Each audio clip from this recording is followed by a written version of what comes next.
बड़ी खबर से आगाज करते हैं और आपको बताते हैं कि नाजंग मुआहिदे की खिलाफ वर्जी हुई है और एक बार फिर पाकिस्तान की तरफ से बिला इश्तियाल फायरिंग की खबरें आई हैं। 25 और 26 अप्रैल की दरमियानी रात को मुख्तलिफ मकामात पर सिक्योरिटी फोर्सेस की पिकेट्स को निशाना बनाने की कोशिश की गई है लाइन ऑफ कंट्रोल पर, जिसका माकूल और मुनासिब जवाब भी दिया गया है। 25 और 26 अप्रैल की दरमियानी रात के दौरान बिला इश्तियाल फायरिंग की गई है। पाकिस्तान की तरफ से छोटे हथियारों का इस्तेमाल किया गया है। पाकिस्तानी अफवाज की तरफ से लाइन ऑफ कंट्रोल के मुख्तलिफ इलाकों को निशाना बनाने की कोशिश की गई है। लाइन ऑफ कंट्रोल कश्मीर सूबे की मैं जब बात करता हूँ तो इतलात और ख़बर यह है कि मुख्तलिफ मकामात पर इस तरीके की खबरें आई हैं कि रात 12 से 3 या 3 से 5 बजे के दरमियान मुख्तलिफ मकामात पर गोलियों की आवाज़ सुनाई गई है, जिसका जवाब भी भारतीय अफवाज की तरफ से वापस दिया गया है।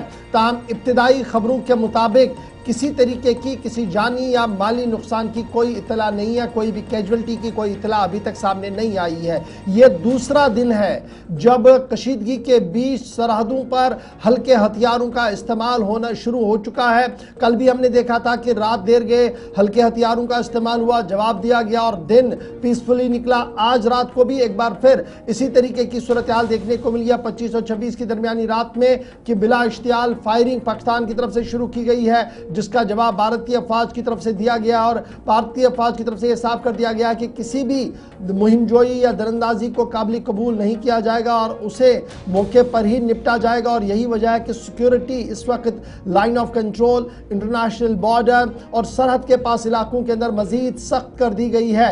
इजाफी कुंभकें रवाना कर दी गई है क्योंकि पाकिस्तान के ज़ेर इंतज़ाम इलाके जितने भी लाइन ऑफ कंट्रोल के आसपास है, वहाँ से इतलात और ख़बर यह है कि तकरीबन 3 से 4 किलोमीटर का दायरा जो है वो खाली करवा दिया गया है। ज़मीनों से जो खेती हो रही थी, जो लोग वहाँ जाते थे, उन्हें भी फ़िलहाल रोक दिया गया है और डिप्लॉयमेंट पाकिस्तानी साइड से मज़ीद ज़्यादा बढ़ाने की भी खबरें सामने आई है।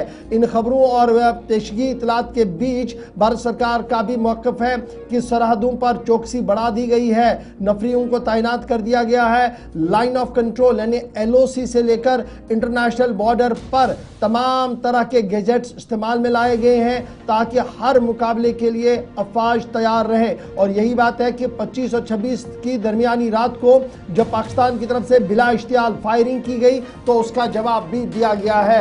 याद रखिएगा, पाकिस्तान ने शिमला एग्रीमेंट का जिक्र करते हुए कहा कि हम इस एग्रीमेंट को नहीं मानेंगे और ये बयान आने के फौरन बाद ही सरहदों पर एक बार फिर गोलियों की आवाज़ सुनाई दी गई है। करना, केरन, टंगडार, उड़ी और मुख्तलिफ इलाकों के अंदर जो लाइन ऑफ कंट्रोल के आसपास लोग हैं वो भी तज़ब्ज़ुब के शिकार इस वक्त बने हुए हैं। अगरचे अभी तक किसी तरह के जानी या माली नुकसान की कोई इतला मौसूल नहीं हुई है, लेकिन गुज़श्ता 48 घंटों के दौरान कल भी इसी प्रोग्राम में इसी वक्त इसी फॉर्मेट के मुताबिक आपको बताया था कि लाइन ऑफ कंट्रोल के मुख्तलिफ इलाकों में छोटे हथियारों से फायरिंग की तस्दीक भारतीय फ़ौज की जानिब से की गई थी और इसका मौसर जवाब दिया गया। आज भी सेम तरह की खबरें आई, कन्फर्मेशन। और आज जम्मू के मुकाबले कश्मीर खित्ते से इतलात हैं कि शुमारी बेल्ट के अंदर जहां बांडीपुरा का एक बड़ा इलाका लाइन ऑफ कंट्रोल के साथ लगता है या फिर भारत पाकिस्तान की हद मुतारका जो वो इलाके जो शेयर करते हैं जिसमें उड़ी, टंगधार, करना,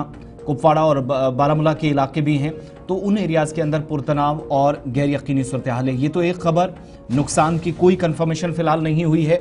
दोनों तरफ से इसकी भी तस्दीक फ़ौज की जानिब से कर दी गई है।